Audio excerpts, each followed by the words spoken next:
Hello students, welcome back to the online studies provided by Sri Sham School. I am your science teacher and today's video is for class 6th. This is the most probably I think third video for this chapter and the chapter name is Kinds of Materials chapter 5. तो 6th class का chapter 5 हम पढ़ रहे थे जिसका नाम है kinds of materials और इसमें हमने ग्रुपिंग करना सीखा था। मटेरियल्स क्या होते हैं मैंने बताया था, कैसे मटेरियल्स एक ही तरह के मटेरियल्स को हम एक जगह पे ग्रुप करते हैं। मैंने आपको बहुत सारे एग्जांपल दिए थे, टॉयज़ वाले हो गए और जैसे क्लास वाला एग्जांपल दिया था और हमने कुछ ग्रुप क्लास से ऑब्जेक्ट्स को क्लासिफाई भी किया था कि किस तरीके से हम उनको ग्रुप कर सकते हैं। उनको हम मेटल्स नॉन मेटल्स के बेस पे ग्रुप कर सकते हैं, शेप के बेसिस पे क्लासिफाई कर सकते हैं, लिविंग नॉन लिविंग के बेसिस पे क्लासिफाई कर सकते हैं। तो उसके बाद हम प्रॉपर्टीज़ पढ़ने वाले थे मटेरियल्स की।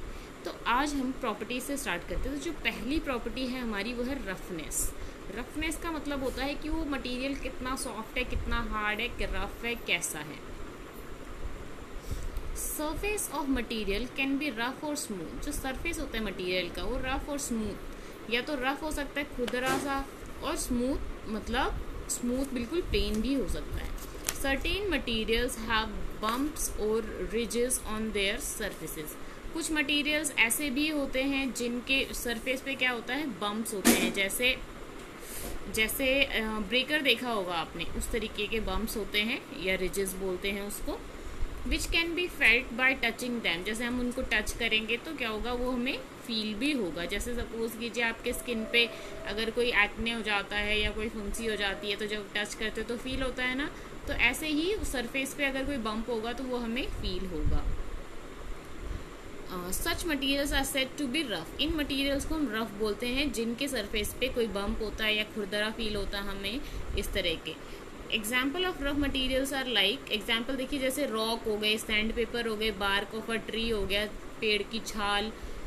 तो ये सारी चीज़ें क्या है, रफ है। इनका सरफेस स्मूथ नहीं है। आपने सैंड पेपर जैसे देखा होगा आपने, उसको टच करोगे तो आपको रफ वाली फीलिंग आएगी, चुभेगा वो आपको। Smooth materials lack these bumps. Smooth material में ये बम्प्स नहीं होते हैं। अ ग्लास शीट, जैसे कांच की शीट हो गई, फ्लावर पेटल्स हो गए, फ्लावर की जो पंखुड़ियाँ होती हैं, फ्लावर्स की जो पेटल्स होती हैं, and surface of an apple. और एप्पल को जब हम ऊपर से देखते हैं तो वो भी क्या बहुत ही स्मूथ होता है। ये सब क्या है, स्मूथ सरफेसेस के एग्जाम्पल्स हैं। यहाँ पे देख सकते हैं आपको यहाँ ये रफ सरफेस है, स्मूथ सरफेस है, फिर ये भी स्मूथ सरफेस है। तो मतलब ये आपको दिखा रखा है कि स्मूथ सरफेसेस किसके होते हैं और रफ सरफेसेस किसके होते हैं। देखिए वुड है, ये वुड का सरफेस स्मूथ नहीं होता, रफ होता है। नेक्स्ट प्रॉपर्टी है हमारी ट्रांसपेरेंसी। ट्रांसपेरेंसी क्या होता है, कैन बी, देखो ट्रांसपेरेंसी का बेसिकली क्या मतलब होता है कि हम आर पार जिसके देख सकते हैं या नहीं।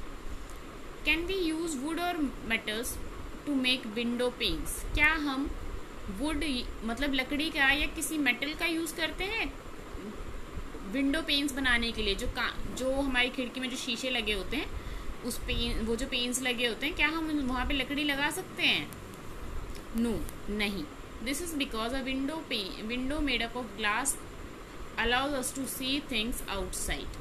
क्यों? क्योंकि वहाँ पे ग्लास लगाते हैं। हम ग्लास क्यों लगाते हैं? क्योंकि हम विंडो के बाहर देख सके। अगर वहाँ लकड़ी लगाएंगे तो वहाँ पे हम नहीं देख सकते।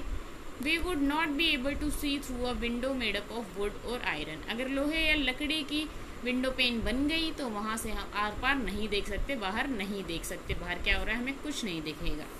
This do not allow light to pass through them are called opaque और materials. This because wood and iron do not allow light to pass through them. क्यों होता है ऐसा? क्योंकि जो वुड और आयरन होते हैं वो क्या होते हैं, अपने अंदर से लाइट को पास होने नहीं देते हैं। तो मटेरियल्स जो अपने अंदर से लाइट को पास नहीं होने देते वो ओपेक मटेरियल्स होते हैं। देखिए एक डेफिनेशन है, व्हाट आर ओपेक मटेरियल्स। तो इसका यहाँ से यहाँ तक इसका आंसर हो सकता है। Some examples of opaque. Opaque के एग्जाम्पल्स देखिए, वुड लकड़ी, metal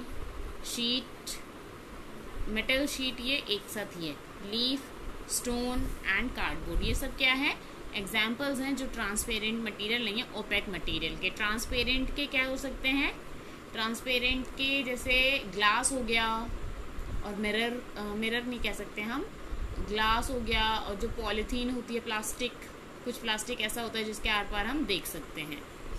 materials that allow light to pass through them are called transparent materials. जिनमें से लाइट पास हो जाती है उनको ट्रांसपेरेंट मटीरियल्स बोलते हैं। जैसे एग्जांपल है मैंने आपको बताया, वाटर, ग्लास, एक्राइलिक शीट हो गई, और सेलोफेन पेपर, ये सब क्या है एग्जाम्पल्स ट्रांसपेरेंट मटीरियल्स के। यहाँ पे दूसरा भी हो सकता है वाटर ट्रांसपेरेंट मटीरियल्स, तो यहाँ से यहाँ तक इसका आंसर हो सकता है, एग्जाम्पल्स में आप ये लिख सकते हो। तो स्टूडेंट्स ये था आपके 2 प्रॉपर्टीज यहाँ पे पूरे हो जाते हैं। Some transparent and opaque objects are shown in the figure, यहाँ फिगर में देख सकते हैं आप, दिखा रखे हैं आपको। नेक्स्ट है हमारा लस्टर। लस्टर का मतलब होता है शाइनी है या नहीं। Lustre is a way of describing the shine of a material. किसी भी लस्टर का मतलब है अगर कोई मटेरियल शाइनी है नहीं है, शाइनी है तो मतलब वो लस्टर है उसमें। All metals in pure state are shiny. सारे मेटल शाइनी होते हैं, are said to possess lustre, इसलिए उनको क्या बोलते हैं कि हाँ इनमें लस्टर है। The property of metals is used for making jewellery and other attractive articles. इसीलिए मेटल्स का यूज़ किस लिए किया जाता है, ज्वेलरीज वगैरह बनाने के लिए। तो स्टूडेंट्स ये हमने 3 प्रॉपर्टी आज पढ़ी हैं, बाकी की प्रॉपर्टी हम नेक्स्ट क्लास में पढ़ेंगे। आज के लिए इतना ही, आप इसको अच्छे से पढ़िएगा, समझिएगा। आज हम यही फिनिश करते हैं, नेक्स्ट क्लास में नेक्स्ट प्रॉपर्टीज करेंगे। Okay then, bye.